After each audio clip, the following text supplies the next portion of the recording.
Hey guys, welcome back to the Truth and Tales podcast with your favorite host, Victoria and Yummy. Yay! Welcome back, guys. Welcome. Yeah. And thank you to as many who have been leaving comments on our videos. Thank you for your insightful comments. Thank you for as many that have been sending us emails. We are so grateful to you guys. So as you guys already know, we always come to you guys with a truth or a tale. And last week we talked about a truth on faith and fame. If you haven't watched that video, you really need to watch that video. It is so current for the times that we are living in. Yes. And today we have another interesting relationship tales. Yes, we know you guys love those. Yeah. Right? And we like to hear your feedback. You guys leave your feedback in the comment section. If you need any details about this podcast, we are available on all of your podcast platforms. All the details are in the description box below. Yeah. If you're looking for details on how to contact us, it's always in the description below. Our personal channels is also linked below. Okay, so without talking too much, Yemi, what is a tale for today? Yes. Thank you, Victoria. Thank you, my co-host. Anyways, it's another interesting tale, and yeah, another relationship tale, very insightful. So as usual, I'm just going to be reading out the tale, and please follow along so that you have something to say. We'll be waiting for you in the comments. So yeah, so she says, "Good day, ma. I'm in a fix and I need help. It's just been 3 months of marriage and I know I've made a mistake. I don't know if anyone has been in my situation before, and I know I want to leave. He doesn't beat me or cheat on me as far as I know, but we are two very different people.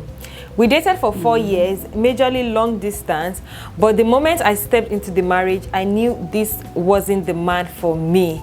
What I got versus what I ordered." Okay, for context, that's just me adding my own jarrah. For context, we were just 3 girls raised in a loving home, and my dad was always mocked for having daughters. But he stood by us and our mom.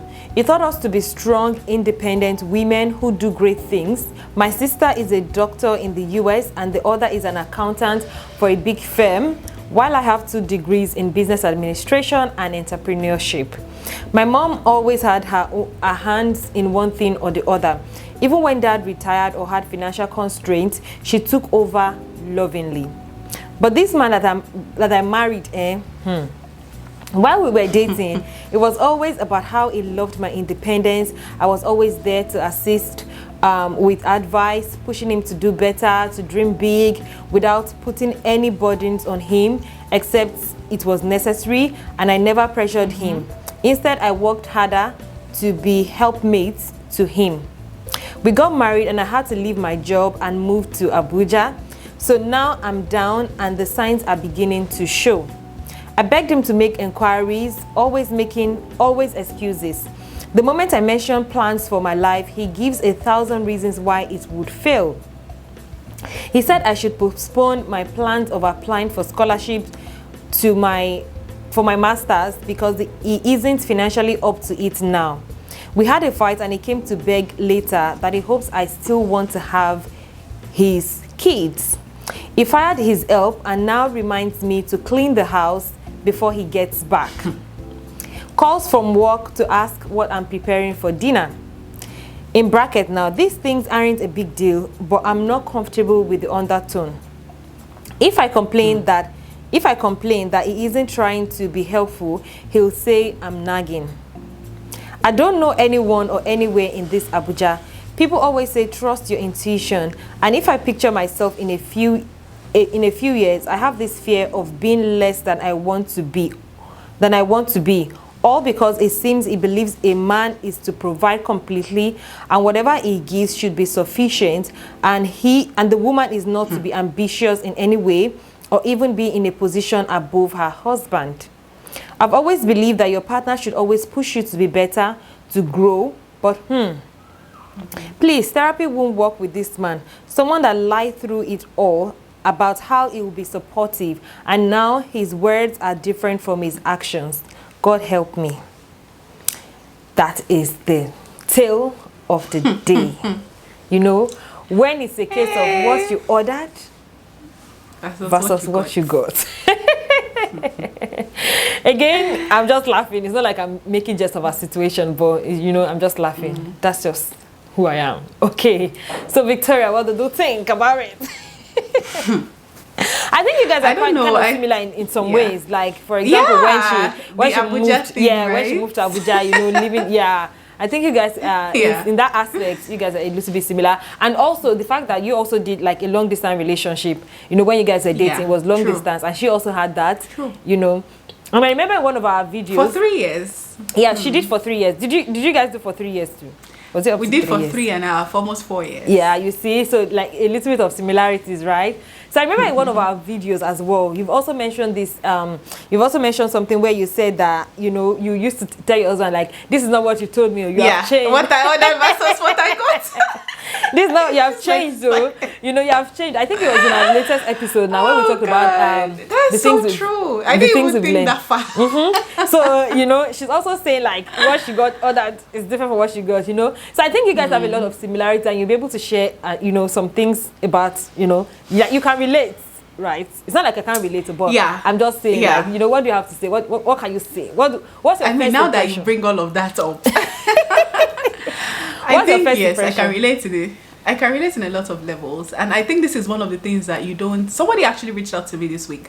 She was asking about how she and this guy have been dating for a while, long distance, and then they came together.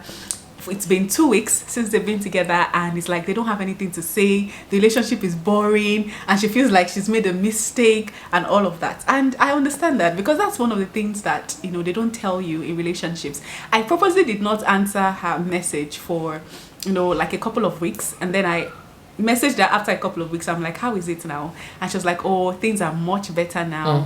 You know, they are working on being, you know, being with each other, being open to each other and all of that. Because I knew the reason why I didn't reach out to her was because I have been there, and I know what it feels like when you guys are distant, and you know, the looks have not come into play, right? At this point, the affections, the emotions. I've spoken about this in my video a lot.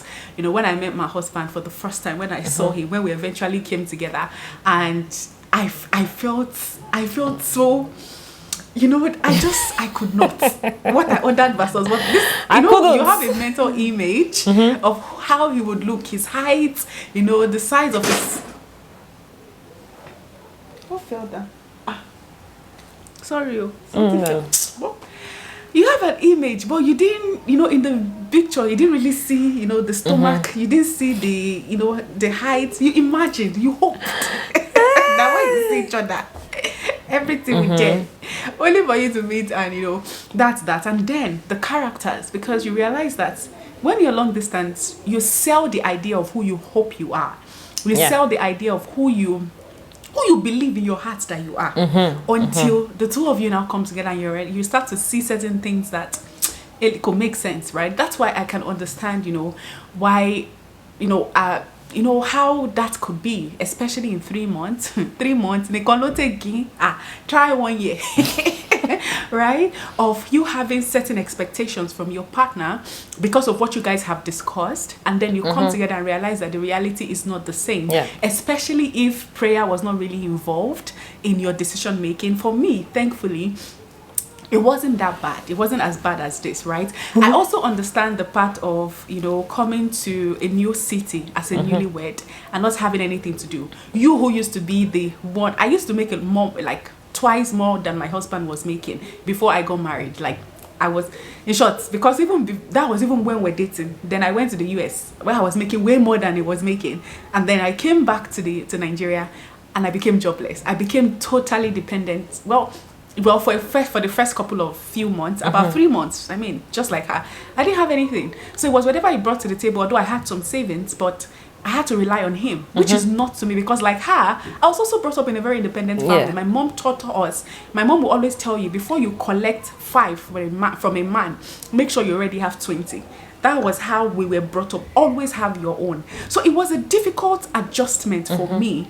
But I think the difference between us, you know, is the fact that my husband was not trying to make me who I am not. He's not trying to make me a stay-at-home mom. He was not shutting down my goals. He wasn't, doing all of those, even though there were certain, for me, the characteristics that, were not merging or were not matching was, the affectionate part of him that I saw a lot in our dating. And then we got into marriage and, he wasn't giving me the words of affirmation anymore. He wasn't, all those things was not there because now we are together. See finish, of course. See finish, it. So I relate to all of those, right? And I also know, right, that I got to a point in my first couple of months, it was a struggle for me in our marriage. And I started to question if I made the right decision in the person I got married to. And I'm being honest, did I really make, because it takes a while. If you dated long distance, you are coming to know each other again. You are starting to learn things about each other. Now, what I do not agree with, right, is, when you now get into marriage and the person is it's not like, is like what she said, is shutting you down, is not allowing you to pursue your dreams. I mean, that was not the case for us. And I think that was also because beyond the talking, I also prayed. So I didn't know, but I was trusting God that he was leading me in the right direction. I'm not saying you didn't pray. That's what I'm saying. So for me, in as much as a number of things did not add up, I knew the core of the person that I was with. Also, whenever I came to Nigeria, we spent some time together. Beyond talking about what he would do for me or what I would do for him or who I would be for him, I saw who he is for me now, who he was in that moment for me. So was he the person that was always shutting down my dreams? No, he was the person that would always encourage me to be better, right? I knew that, I knew it like I knew my name. I saw him. It was not just in what he was saying, it was in his actions. I literally saw my husband would, tell us to cancel our wedding dates because I had, an opportunity out of the country. I saw him would, literally give me the last card in his accounts because I was, maybe broke or they've not paid salary and all of that. I saw those parts of him. I wasn't just relying on what he was saying, but what he was doing, right? So that's maybe one of these cases you are doing long distance. You should not only, because sometimes, even we ourselves, we sell the idea of the ideal person we think we are until we get into marriage and realize that when circumstances come, pressure brings out a different part of you. So you want to know, who is this person when he's under pressure? How does he speak to me when, maybe I'm not being the best wife verbally to him, when I'm upset? How does he, and all of that. Anyway, so this particular situation, I think it's I think though, I don't believe that there's anybody who cannot change. I just think that because they've spent so much time apart, now they're together and a lot of things is clashing. Friction, But it's also important to know if the core of who he is, you need to have a conversation. That's the thing. You cannot have marriage without conversation. 3 months is too early, trust me. You will get married to somebody else. In marriage, it's not intentional. Sometimes the other side of a person starts to show. I don't know. I think he mentioned something about the person's mom. I don't know if I heard that correctly. But what I'm trying to say is you need to first of all have a conversation about this with him. You cannot put your goals on, and for me, my husband, it was always a constant reminder for him. The wife he married, he knew. When we're dating, I always told him, I will never put my goals on one side for a man. That's not how I am brought up. That is not who I am. So if you're looking for a full housewife, I don't think you have seen wife. I'm not who you are looking for. So, and I was never going to settle for that. So we had that conversation before, but this is too late. It's after, right? So I think there is still a place for conversation. I think 3 months is still too early to know. And no, I know that, the more you stay, the more, and I think in short, these are things that once you started to see the signs, you start to talk about it. And that's one thing I always tell people. You are in marriage. Me and my husband, in our first year of marriage, don't be afraid to fight. Don't be afraid to have those tough conversations. And for me, I was so scared that if I don't address certain things, this is how it's going to be. And the more he feels comfortable and the more I keep accepting those behaviors, the day I will now talk, it will say I've changed. Right? So I did not even want that way I've changed. This is who I am. The moment in our first year of marriage, the moment I say something wrong, we talk about it. I don't like this behavior. I don't like what you did. I don't like how you spoke to me.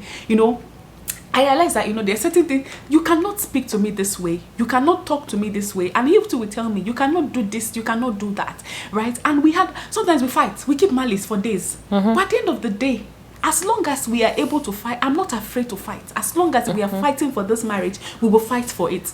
You understand that? So have those tough conversation. I did not wait 1 week after our wedding. Me and my husband, we kept malice for 3 days in our house. We didn't talk because of certain characteristics that was coming out from him and from me too, right? And when the fight finished, we came together and we discussed, okay, this is not acceptable. How do we sort this out? What did you say that I didn't like? What did I do that you didn't like?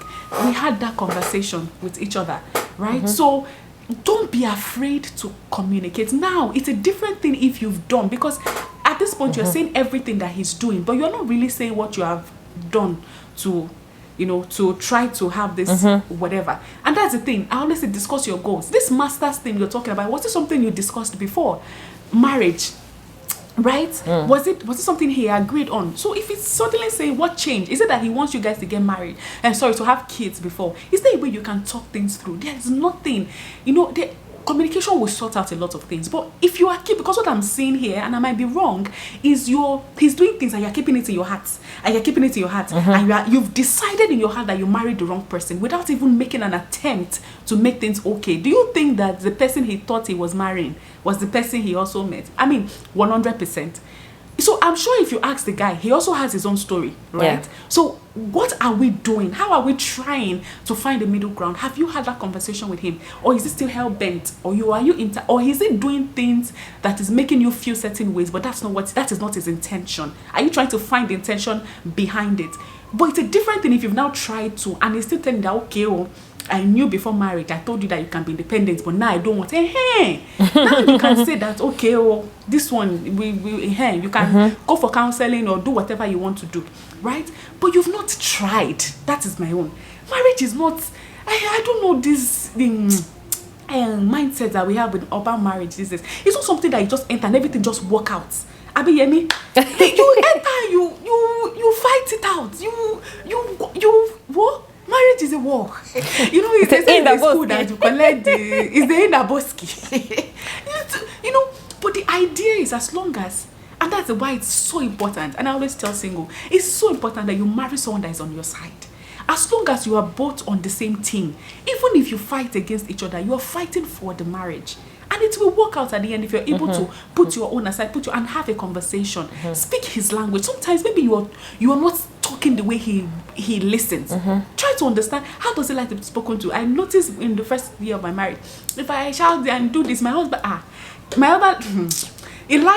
if you are doing jagidi jagoma, you are fueling his.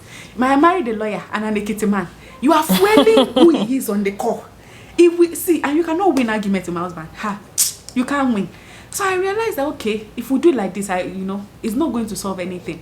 So I learned how to wake up in the middle of the night or on Saturday morning when we are gisting, how to bring conversation inside. And sometimes even in that, we still fight. But as long as he has heard, and I know that because the love he has for me is going to work on it, and for me too, right? So that's what I think, Sha, for now. Please. Yeah, like you said, 3 months, I think it's still too early, to be fair, to start thinking of leaving. But there are some times that, 3 months, you can start to tell, I've entered one chance. Yeah. But I think in this situation, based on what she said, I don't think the issues they are having is deep enough to say I want to leave, especially because these are things that you have perceived, not things that, I think it's just miscommunication. For example, she said that, okay, she will bring up issues and it will give her 1,000 reasons why it will fail. That's a response from somebody that is frustrated because he doesn't want to not be able to provide. And it could also be that, I'm sorry, it could also be that, personalities are different. It could also not be a risk taker. I know for me too. Do you know how many things I have brought up to my husband? I don't say, I don't think that this is what you should do. And sometimes, we talk it out. We say, okay, if you insist, go and do it. And I do it and I regret it. Right? Sometimes it's because he's scared. I do it and it succeeds and it celebrates me. Right? So, go ahead. Sorry. I think, that's another thing, But it's just, I think it's just coming from a frustrated man. Of course, she's the one that is in the issue, but from the way she's saying it, he doesn't beat her, he doesn't this. And she also mentioned that there was one time they had a fight. He came to apologize and he was even saying, are you still willing to have my kids? It shows the kind of person that the man is. It's not like he wants to dominate. Honestly, I wasn't getting the vibes of a man that wants to dominate and doesn't want you to shine. I'm just getting the vibe of a man that is frustrated, or he's thinking too deeply of his role and responsibility as a man. It depends on the background. She grew up in a home where the father allowed them to shine, to be successful, and you saw your mother take up responsibility and you assume that's the way things are. How about his own upbringing? Is it that their father was the one doing everything? Maybe that's, you know, there's a difference in upbringing. Maybe that's the kind of person he is, that it's like, okay, maybe their mom was always at home taking care of them and doing all of those things. Regardless of whatever it is that you have discussed in your relationship, no matter how much you say, you talk about, like Victoria was saying, everybody says and talks about who they want to be and talk about who they believe they, you know, want to be. Something that, you know, my husband used to tell me when we were dating is, I used to say that perception is stronger than reality. And that's because I'm very, like I said, I'm very stubborn, I'm very opinionated. And beneath that, I'm very nice, if I do say so myself. I'm very nice, I'm very jovial, I'm very playful, but I'm very stubborn. So if you meet me, you might see the stubborn girl. That might be what you see when you meet me. And especially with men, I don't used to smile, I'm not smiling, you know. That's what you see, because you can't, like, I remember there was one time we saw, and he was telling me to brush my teeth at night. I'm telling you why. It's something that I can do. I can actually brush my teeth at night. But it's just like, you are telling me to do it, I will not do it. And that's just on period. I will not do it, not because I couldn't just go and brush my teeth, but it's just because you can't tell me what to do. And there are times that, okay, go and bring, like today now when we're doing our gardening and everything, go and bring extension upstairs. Listen, I'm like, why will you tell me to go and bring extension upstairs? You say, please, my wife, go and bring extension upstairs. You know, things like that. I can just, because it's just that stubborn girl, I want to just come out, you know. And that's that's just me being stubborn. And he used to say that thing because that's the thing that I put out there. That's especially with men, and with, I just used to put this perception out there that you can't mess with me. But genuinely beneath me, I know that I'm nice, I'm caring. There's some things that I didn't used to do then. Not because I just didn't want anybody to think that this is how I would start. And then he will tell me that, see, I know that you are this person. But then it is what you give out that people will perceive and assume that that is your personality. So you need to work on that. You know, I'm just trying to say that perception is stronger than reality.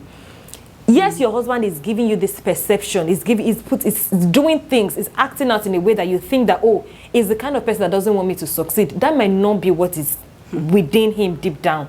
It might just be somebody that maybe, this is just maybe he thinks, like she said, he has this kind of impression that a man should provide. A man should take responsibility. And you are the kind of person that you want to be helpmate. You are also giving out that vibe that I want to help you. It's also bringing out this vibe that I need to provide. There will be a clash. So you will look at it from the lens of he's not wanting me to move forward. He will look at it from the lens of she's just being stubborn. Especially now you are saying you want to do your masters. Let's look at it. If both of you are one, right? Both of you have, there's some things that I've had to put down first. In my marriage, just because I know, even me, I knew it wasn't the right timing. It wasn't the right timing. Except I want to do strong ed that I will say, okay, let me go. No, I need to go and do my masters because that's the way forward. When my husband and I were still dating, I said I was writing GMAT because I want to go abroad to do masters then. Just because, and that time my brain was still doing book was still doing me anyhow, you know. And it was like, oh, that's good. It didn't even really talk much about it. But then I knew that that was not the next step for me at that time in my life. Because I was just doing the masters because, okay, there was one father that is ready to pay for it. It wasn't like that was what I needed.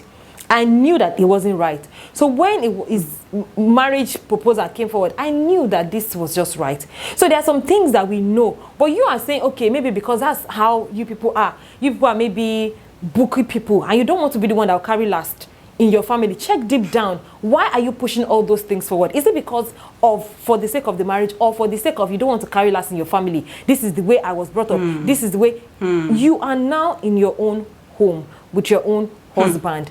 you people are now forming a family unit. You people are now building something together. If your masters can wait, masters is not the same thing as your goal. Nobody, like, I remember when I was telling my dad that I'm scared to get married because of my ambitions. And he told me that my ambition is not ambition enough in my mind. That's when marriage will stop it. He said, if my ambition is ambitious in my mind that deep enough, marriage will strengthen it rather than stop it. And that was what he said to me. You know, and I remember talking to a lot, another person about it, saying, oh, I'm still very young, I'm getting married. Won't it just be all about marriage and giving birth to children? And he told me about his wife when he married his wife, young, nothing. And the woman is a master's older at the time, you know, when we're talking, she had her first set of kids and then she went back to school after having kids. And now, people that, you know, did ambition first before having kids, all of them are on the same level. No family. All of them reach the same point. It's about the goal. It's not about how you get there. It's about the goal. You have these ambitions. Okay, keep it. Have them. Keep them at the forefront of your mind. Let it be boiling in your head. But follow the process that you need to follow in your marriage. There's a reason why you decided to get married to this person. It's not a matter of okay, he has now changed. I don't, from this situation, from what I'm reading, I don't think the man has changed. It's just the circumstances. I remember that there's this couple I know, right? The woman used to talk about her dreams. She was much younger than him. He is a lot more, matured. And he's like, okay, this girl has told me all of these dreams. I want to be able to support her. He now started to work extra hard, that he became unavailable for this person. And she was like, okay, her own background, she had emotional needs. She wanted a husband who is available. He was thinking, oh, she has said it. It was going off what she has said.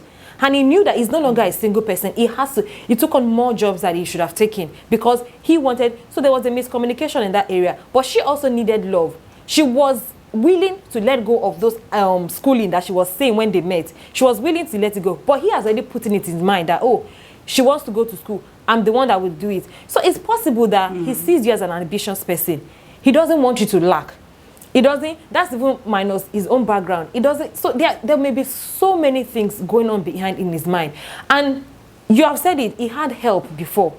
When there was financial constraint, he stopped the help. That tells you the kind of person he is. If somebody can hire help before, that means that person is liberal. He's not the kind of person that wants you to be a full housewife. Do you understand what I'm saying? It's not somebody that did not have, you people used to have help. Financial constraints came, he let go of the help and started telling you to clean.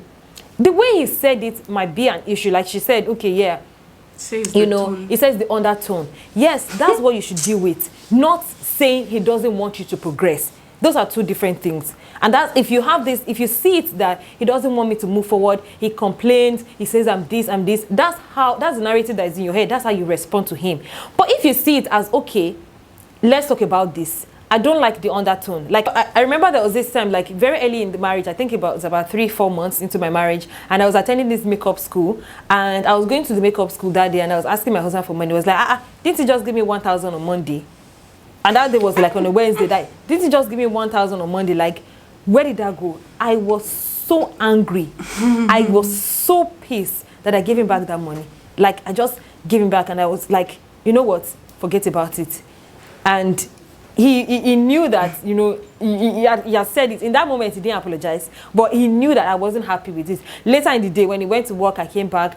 I'd even forgotten that I was angry earlier. Normally, I used to carry vex very well. But that particular day, I'd even forgotten. And I was like, oh, sorry for the way he said that time. He was just really not in the mood. He was really upset and things like that. And, and it was that. So if you don't address the tone, address the way he approaches issue, not addressing the fact that he doesn't want you to progress. That's not the issue you're having. The issue you're having is talking based on frustration. It's talking based on, okay, I have to be the man, I have to provide. I don't know anybody that somebody wants to help that will say, I don't want you to help me. I don't know anybody, any man that will say, oh, you have money, don't spend your own money. No, in this 21st, no, I don't know anybody that will be like, okay, you want to help me, I don't want you to help. You want to help me pay school fees, don't help me pay school fees, I will do it by myself. And if you could hire help and let it go because of financial constraint, trust me, if that money is in surplus, it will hire help again. It will hire help again. So it's not really about I don't think it's about the person. I think it's about the situation, the circumstance in their marriage, the season in your marriage at this time. So just have a conversation, like, Victoria said, have a conversation with your husband. Address the issue that is bothering you, not attacking his personality, not attacking the fact that, okay, you're not helping me grow. No, address it. You're speaking to me in the ways that I don't like. The way you tell me that, it's even possible that in his mind, when he calls that, okay, what are you cooking for dinner? Maybe he's trying to spark up a conversation. You like things like that, It might just be that you know more than we know. You know more than what you have written down. But the truth is, in my own opinion, I think you just have a conversation with him about, the way he speaks to you and, the kind of person you are. You may have told him before. Sometimes we need reminder. That's why we constantly read the word of God, we ourselves, just because we need those things at the forefront of our mind. You may have told him before when people were doing your long distance relationship. Tell him again now and constantly remind him. Constantly remind him if he's going outside of the scope of what you think he should do. Tell him that, okay, this is this, and you too as a person, pick your battles wisely. Your husband is not the issue. It's the circumstances that you people are in. If you got to Abuja, you got a job, this issue will not be there.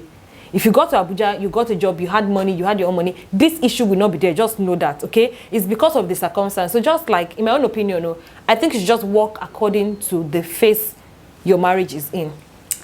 And that's just all I would say. One thing I wanted to add was the fact that I know you mentioned that she said she was always there to assist him, push him to be better, all of that. I think you're also missing out on the personality, right? I can also find myself in this situation when we're dating, right? My husband is that person that, and I'm also like that, right?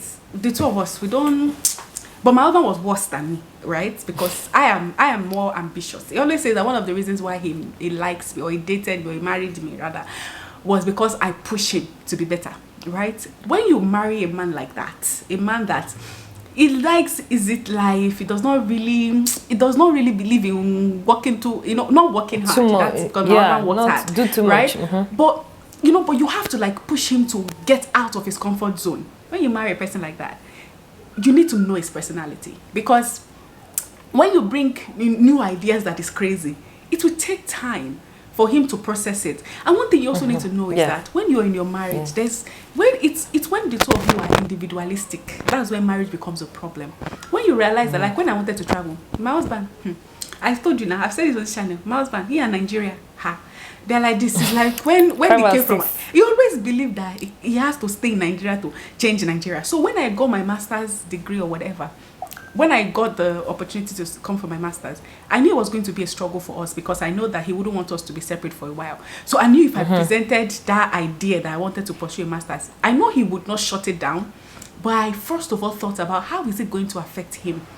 What is his plan? What is his goal? I know that before, when we started dating, he told me he wanted to do certain things. And I've seen him, giving me my space before we got married. So I knew that if he said I shouldn't do it now, I didn't have a choice, because I know that I've seen him be that person for me. Yeah. But I also knew that selling this idea to him, even after he has told me his goals, I know that this is going to deviate or delay some of his goals for us, right? So basically, I had to first of all go and pray, because first of all, I knew it was God that was leading me, right? And and then there was a way that by the time I sold the idea for him, it wasn't about me anymore. It was about us. It was about our marriage. It was about how do we better. I had to tell him, I think you are too good for this country. What do you think? I didn't tell him about masters first, though. What do you think about, expanding? And it's true, to be honest. I believe my husband is too good for Nigeria, because, if you, I know that's beautiful. That's amazing. But yeah, I saw something and I'm like, I feel like we need to, expand our coast and all of that, not because of me, but because of you. Because I feel like, I was small. Today I saw it, tomorrow I saw it, next tomorrow, and all of that. Until the day his mom came to visit, and she said something along that line, and I heard that one too. I used it to, by the time I presented the masters to him, it was not even, doing the paperwork for me. That's the husband that when I married, never had any plan of leaving Nigeria. So I don't know if you understand. You have to take the focus out of yourself and put it on the two of you. before you go and present a whatever that you think will be controversial to him, think about what is going to be his response. What will be the reason why he would not accept this, and address it, so that when you're talking to him, like my husband is very logical, and I think your husband probably is like that too, right? You are presenting, even the question is asked, you are addressing it. You are doing, and I know that everything, but also go back to prayer. The heart of the king is in the hands of God. When I know my husband is a very stubborn man, he's from Ekiti. Yes, it can be very strong. We are Ekiti people. We are stubborn. That's it. You see them and their crown, right? Not them. But I will settle it in the place of prayer. By the time I go and present to him, God has worked on this heart. And sometimes if we still do agidi, I will still go back so that God will water the seed that sowed in his heart. And before you know what is happening, because I also know that he wants what's best for me. So, but if you already had that, there was a time in my mind that I also had certain mindset about my husband. But when I changed that mindset, you know, every time I go to pray, I'm always praying about what is not, who is not, and God change him from this. And God said, instead of focusing on what is not, why not focus on who you want him to be? And make your prayer that. I'm saying, God, take the stubborn heart. My husband is so stubborn. Shekiniko. Why not go and pray that? My husband is kind, is patient, he loves me, is Shekiniko. You understand that? But if you have a mindset that this is the kind of person he is, sometimes it can be a hindrance to what you're trying to achieve also, right? So just communication, prayer, and understanding each other. Focus on your goal. Why do you think he's not allowing you to do this? Is it probably worry? Have a conversation with him. Then when he tells you his worries, don't shut it down. Look for answers. Look for ways that you can, you know, look for a middle ground.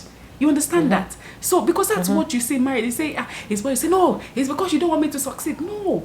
Address his concerns. Don't make judgment. My husband always says that because I said that way, you cannot mean what I said for me. Me that I told you that this is what I mean. You cannot know what I mean more than me. This is what I mean. So you cannot Are you tell me sleeping that in my heart? What you meant is, do you know my heart? You understand that? So basically, don't make conclusions. Have a conversation. Address his concerns. And then if you've addressed it and they say no, then you know that's a special issue. But if you've not addressed it, you're not doing anything to make him be at peace. He might be afraid that if you go without giving birth, you go and marry a white man. She said therapy won't work. I know this man. Who told you that? Therapy is for people that are nice. It's not for people that won't work for that have problem. Exactly. Because you think you are the angel. When somebody hear from your husband now, it's something else. Well, let us close it. Time have gone. Thank you guys so much for watching. Thank you for. Abi, do you have anything to add to that? No. I don't have anything to add to that. I just want to say that, you know, just to know that, you know, you've been in a long relationship for a while. This is the time that you people are just getting to see each other and to practice what you've been saying to each other. Yes. So give it time. Give it time. You know, give it time. Anyways, guys, thank you so much for watching. Remember that we always have our personal channel link below. Link to our podcast is also below. Please like this video. Please share this video. You never can tell who this might help. If this has been helpful to you, make sure that you leave a comment. We want to know what you think. And also, we'll see you back next week. Same time next week on this channel. Okay? Until then, have an amazing week. We still remain your favorite hosts, Victoria and Yenny. Okay, we'll see you guys in the next one. Okay? Bye. See you guys. Bye.